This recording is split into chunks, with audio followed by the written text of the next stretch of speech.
Good evening and welcome to Northbeat. I'm Lainey Lambrink. We begin in the Northwest Territories where there is an ongoing drug crisis, and it's been especially acute in Hay River. 21 people overdosed on contaminated illegal drugs between October 22nd and November 17th. None were fatal, but since 2020, 10 people there have died from overdoses. The CBC's Mark Winkler was in the community recently. He traveled there to talk to people who are at the center of this crisis, and he joins us now in studio to talk about it.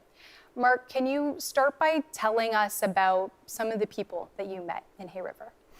Sure. One of the people that I want to tell you about first off is Matt Poitras. He was among a group of people hanging out behind a convenience store in the community. He grew up in Hay River. He was a three-time high jump champion, captain of the soccer team, and won the MVP award. And then went on to work as a welder at Diavik Diamond Mines, got a leadership award there. But 10 years ago, he ended up failing a drug test and losing his job at the mine. And he's been struggling with drug addiction since. He says his brother died of an overdose recently and that he himself OD'd only 2 weeks ago. He says it's hard to stay off drugs, especially in a small town where there aren't that many supports. I don't know, I find when I quit for 4 or 5 days, I just stay home, all right? But then what's the point of that if you gotta just stay home? That's not living life either, right?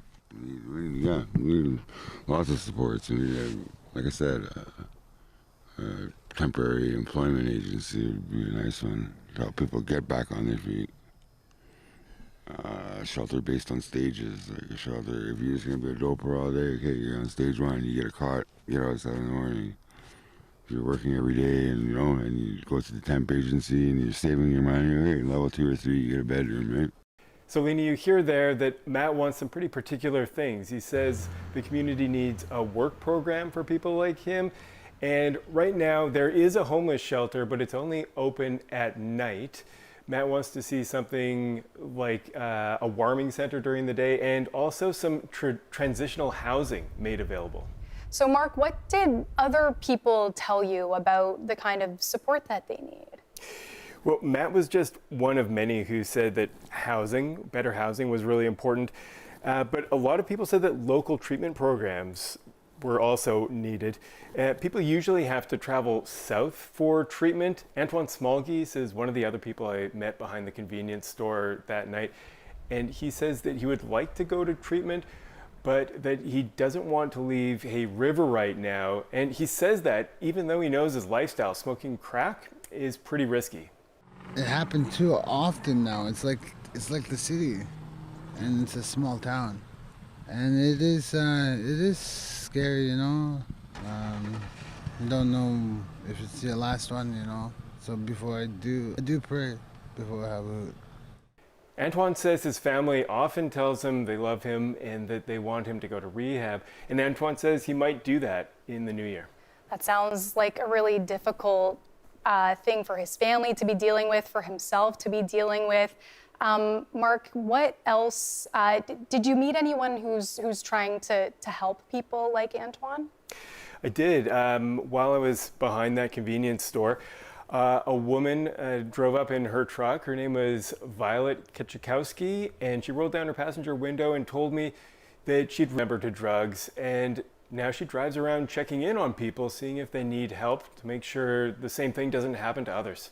I always come around and check on family and friends and give them a ride, see if they're doing good, and try to do my best to help them out. Yeah, I'm always there to talk to family and friends.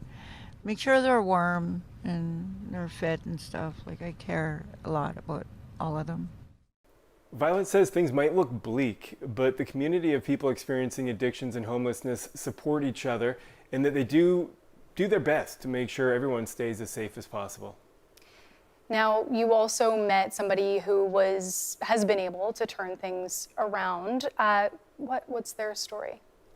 I met Gwen Breimer. She's from Fort Resolution, but lived in Hay River for many years, battling an addiction to crack cocaine. She ended up food to support her habit.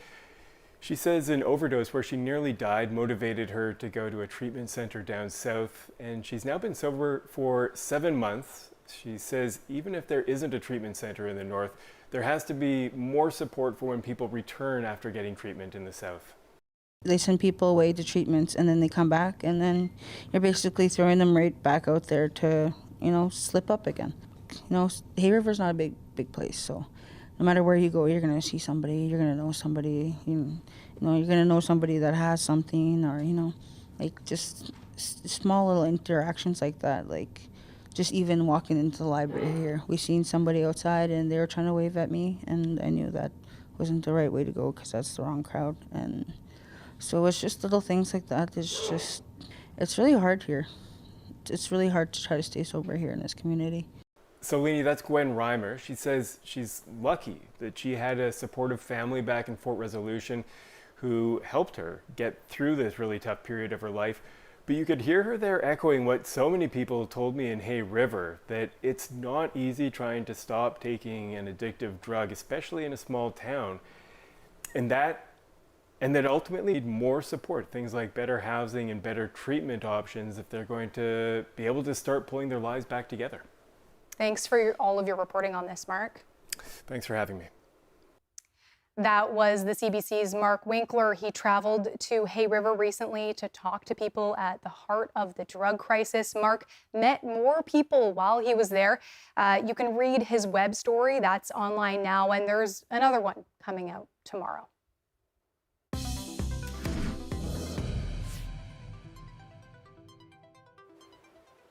Canada's Auditor General has given the NWT government a passing grade for its financial management. Karen Hogan presented her report at the Legislative Assembly yesterday. Every year, she reviews the government's financial statements for transparency and accuracy. This time around, everything was in order, but she did have some suggestions. Jocelyn Chappelle has more. The Public Accounts Report is an extensive document by various NWT departments over the fiscal year. The Auditor General of Canada, Karen Hogan, also works closely with the Territory over that time. Their role is crucial in closing the accountability loop by issuing an audit opinion that confirms whether the financial statements are accurate and reliable. Overall, the Auditor General gave the NWT government a checkmark for putting the document together, and closely reviewed high-risk areas or issues flagged during the process. High-risk areas include things like environmental liabilities, such as abandoned infrastructure and mines, which are reviewed to ensure are free of misstatements. Issues include things like over-expenditure. In this report, 4 departments exceeded their approved budgets, and additional funding of over $41 million was authorized after year-end for the NWT. The Auditor General stated that while a mechanism exists for the legislature to approve increased spending, approval should ideally be sought before year-end, not after the fact. The conversation around exceeding a budget should happen before year-end, right? A department should be able to say, we think we're running into issues and we're going to exceed our budget. And so that you get the pre-approval before instead of doing it after the fact, because then you're missing a key control to try and make sure that you're prudently spending public funds. This time around, officials noted the impact of a national tobacco settlement fund during the audit process. Hogan stated that the unexpected windfall of around $46 million meant additional audit work due to the uncertainty surrounding the amounts to be received, particularly for long-term payments, which are dependent on future tobacco company revenues. For now, the NWT Comptroller General says the money is in the Territory's Consolidated Revenue Fund, which has a specific process to follow in order for money to be spent. And that while they are not aware of a larger plan for the funds, that doesn't mean that there isn't a plan. Jocelyn Chappelle, CBC News, Yellowknife. The community of Wrigley in the Northwest Territories is getting a new school teacher. The new hire means 14 children get to go back to class. Sarah St. Pierre has more. For all of September and October, the classroom for students up to grade 5 sat empty at Chief Julian Yendo School in Wrigley. It's because there was no local housing for a teacher, so the 14 students spent that time at home with learning materials. That all changed in early November when the school board secured local housing and brought in a temporary teacher. All the students were very happy to see that at least there's somebody in the school to help. So all my 24 students were coming to school. It was very, very fantastic. She's an experienced teacher, So she was able to connect with the student within that short period of time. But 2 months out of school isn't just a short time, so the Decho Divisional Education Council is closely monitoring the students' progress. They have been doing assessments to see exactly, and from there they'll develop programs that will meet the needs of all the students. So right now we're just seeing where they are. Starting in January, we'll go back into the school and do some more assessments to see where other needs need to be put in place for the students. The temporary teacher had to leave at the end of the month, but a permanent teacher is now on the way. The principal of the school says the temporary teacher left detailed notes so the transition goes smoothly. And I'm hopeful that as soon as the new teacher comes and the two of us, with the help of the SA, we team up, we'll be able to start all over again and help the students as they need. The teacher was first expected to start at the school on Wednesday. After a flight cancellation, they're now expected to arrive in the community by the end of the week if the weather cooperates. Sarah Saint-Pierre, CBC News, Yellowknife. In Nunavut, the hamlet of Kugaaruk is delivering water from its treatment plant again, but the hamlet is telling residents not to consume that water.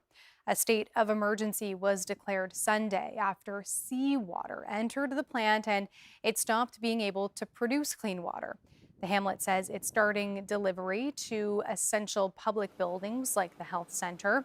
Households will get water afterward. The hamlet says deliveries could take longer than usual. One resident says issues with the water treatment plant are nothing new. Back in 2012, salt water first got into our water. It was known by the residents that this happened before, but the water treatment plant was still put there and we cannot change it now. The health department says people can use the water for laundry, cleaning, and showers, but not for drinking, even if it's boiled or filtered. It says water drawn from lakes and rivers should continue to be boiled before it's consumed. Land in Iqaluit's southwest is one step closer to being designated for industrial use. There was a vote at Iqaluit's City Hall on the matter yesterday, and before that vote, residents spoke about how the change might impact dog teams in the area. The CBC's Mahnoor Mubarak has the story. Iqaluit City Council voted unanimously to move forward with a new plan that would designate land in the city's West 40 area for use as an industrial subdivision. The plan also involves designating land used by dog teams as open space to help protect them. Iqaluit residents showed up to a public hearing before the vote to raise their concerns. Corey Bell was one of them. He says he's worried about safety. To have operations so close to the dogs, that does increase the potential for accidents, either dogs being run over, people being bit. Because I mean, most sled dogs are very, they're energetic, they're not vicious. It's just that accidents do happen. Some residents suggested adding fencing to separate the dogs from the industrial area. Kyle Shepard is a city councillor. When it comes to fencing, whether it's to protect the dogs or to protect people from the dogs, I see that as being the responsibility of dog owners and working with other groups to obtain funding necessary to do that. Shepard says designating the area as open space will help protect the dogs and that he does want to see dog teams accommodated. The city says it's going to continue having conversations with people affected by the change, and while council unanimously voted in favor of the decision, it still has to go through a third and final reading before it comes into effect. Mahnoor Mubarak, CBC News, Iqaluit. The First Nation of Nacho Nyak Dun in central Yukon is taking the federal and territorial governments to court. The First Nation filed a statement of claim Tuesday. It accuses both governments of breaching its treaty rights. Nacho Nyak Dun says mining mismanagement in the territory led to the Eagle mine failure in 2024. The nation says that disaster continues to contaminate its land and water. It is calling for a temporary halt in staking until a land use plan is implemented for its entire territory. The chief says the nation has been fighting for more than 3 decades to get Yukon's mining regime to respect treaty rights. Those treaty promises are that the First Nations of Nacho Nyak Dun will co-manage our lands and resources with public government, and that all development on our traditional territory will be sustainable development, and that the First Nation of Nacho Nyak of life will be protected. These promises have been broken, and the mining regime has failed to deliver on any of these core treaty promises. Nacho Nyak Dun is the second Yukon First Nation to sue the Yukon government this month. Trondek First Nation is also suing the territory for violating its land claim agreement.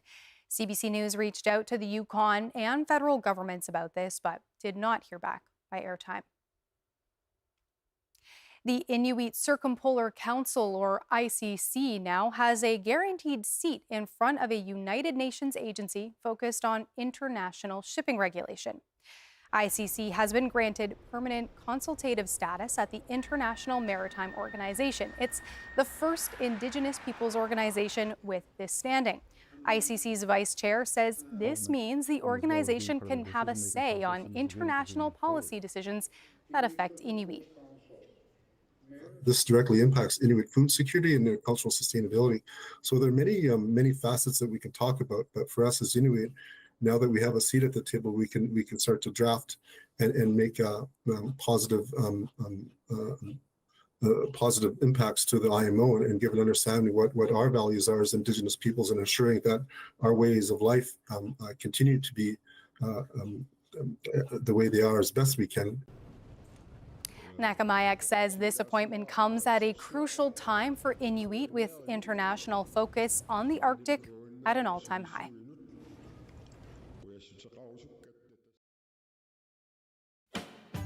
CBC Yellowknife is opening its doors on December 12th. Meet the people behind your community news during Trailbreaker and Trails End. Enjoy live music, grab a bite to eat, and watch our radio hosts go live from 6 to 9 a.m. and 4 to 6:30 p.m.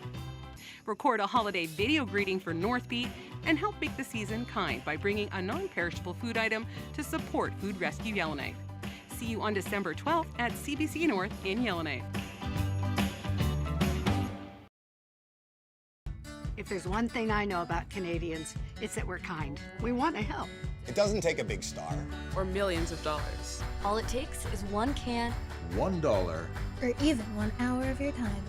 In every corner of this country, people give. To their friends, to their families, to total strangers. And this season, we will give again. Starting December 5th, help us make the season kind. Find ways to give to food banks in your community at cbc.ca/kind.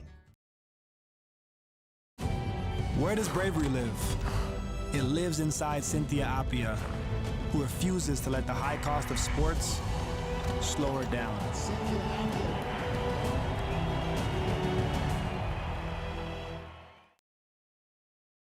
Welcome to the assembly. Hell yeah, let's go. What made you want to be interviewed by 40 neurodivergent interviewers? Whoa. This is the most authentic conversation. Oh, you make me cry.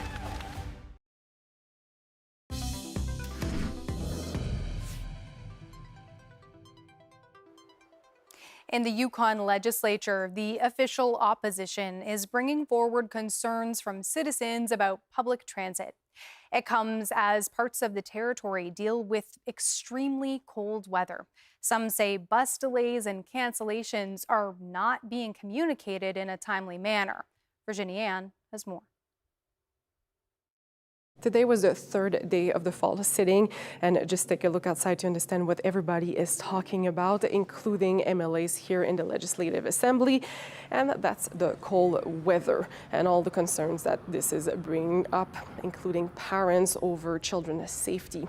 Official opposition leader Kate White brought that forward during question period, saying that this morning she heard from several caregivers' parents saying that their children had to wait several minutes for her school bus in -40 before receiving any information over bus delays or cancellations. So she's asking the government whether there's any plan to better communications. And to that, the Minister of Education, Scott Kent, said that he was also aware of concerns.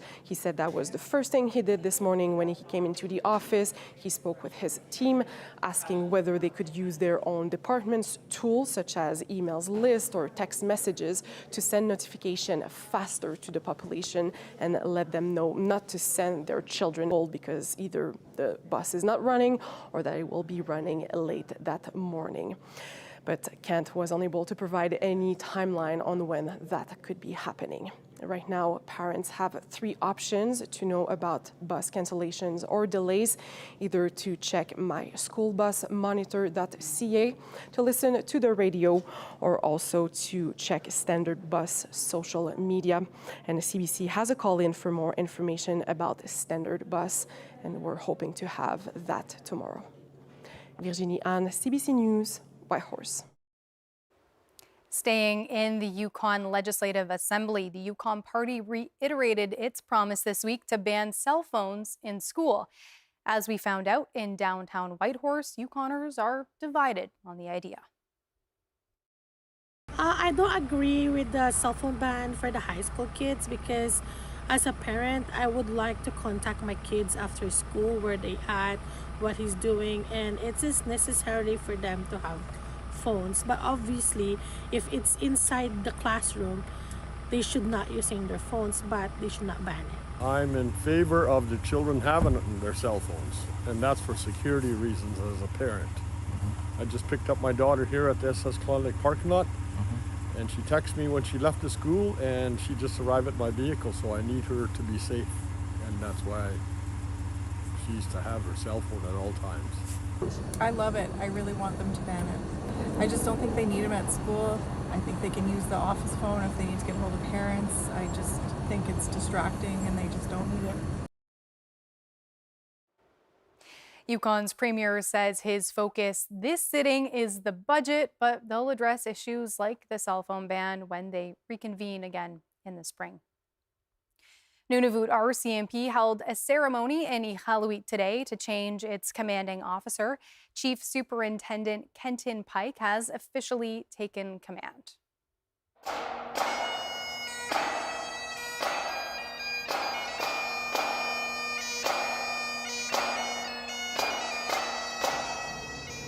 Pike is the 10th commanding officer of the territory's RCMP. He has spent 3 years in Nunavut, starting as the officer in charge of criminal operations. He takes over from former Chief Superintendent Andrew Blackadar. Blackadar is now working in the Department of Justice. The change in command was first announced in October. A new fire truck is on its way to Iqaluit. The city awarded a contract to the Manitoba-based Fort Garry Fire Trucks to build it. It's spending more than $1 million on the triple combination pumper. City Councillor Kyle Shepard says the new truck is exciting news. It's always nice when the city gets new fire equipment. You get your, my inner child just gets a little excited when, you see a fire truck coming to serve our community. It's going to be a good asset. The existing truck that it's replacing is quite old and has required a lot of maintenance to keep it on the road. The new fire truck is expected to arrive in Iqaluit in 2027.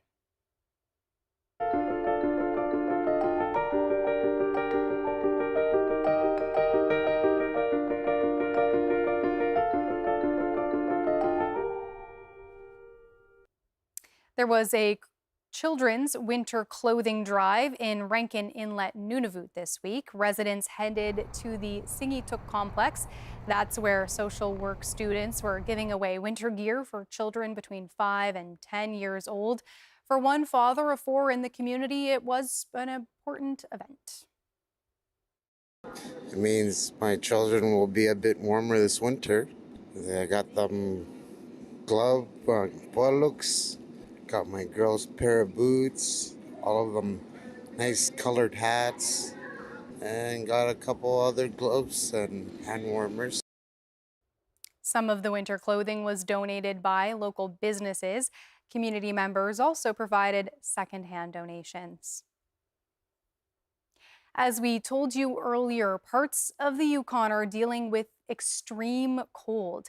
In Dawson City, the temperature overnight is expected to drop to -44, and it will feel like -52 with the wind chill. Other communities, including Beaver Creek and Haines Junction, are hovering around -50 tonight. Environment Canada says the cold will stick around for the foreseeable future. Yukoners are used to the cold, but that doesn't stop them from talking about it. CBC's Peter Panetta hit the streets to find out what people had to say about it. It's not unexpected. It's going to get chilly, but it means we get to do indoor stuff. It's been a long time coming, so I'm kind of thankful for it. It's kind of nice to feel the cold again. It's balmy in Whitehurst compared to Dawson City at -44 this morning. I'm from Australia, so it's very different for me, but I'm enjoying it. I had to come out. Regardless of cold snap, so I just had to go support him. But you just got to dress for it. You just got to dress for the weather and all that kind of stuff. So dress to impress. Yukon Energy is warning residents to be mindful of power consumption during the cold snap. It says the territory is nearly at capacity. Now let's take a look at the weather forecast.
That is Northbeat for tonight. For news anytime, head to cbc.ca/north.